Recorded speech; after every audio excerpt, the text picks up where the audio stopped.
আজকে এই যে মহকুমারের এই ঐতিহ্য, আমরা যে আজকে বডিটা ঘুরে নিয়ে আসলাম, এটা ধূপগুড়ির লোকের বাসিন্দারে মহকুমার, ওদের লজ্জা থাকার দরকার।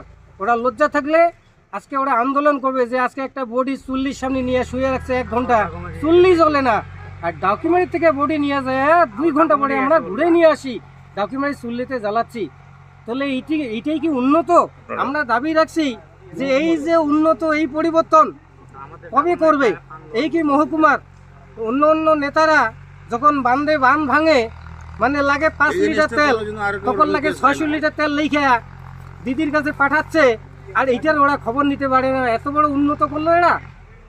কি নাম আপনার? আমার নাম শ্যামল রায়। যে হ্যারাসমেন্টটা আমাদের করছে আর অন্য কেউ যত না হয়, আমরা এইটাই চাই। আজকে 2 বছর আগে চুল্লি নষ্ট হয়েছে একটা, এই চুল্লি 2 বছর আগেও ঠিক হয় না।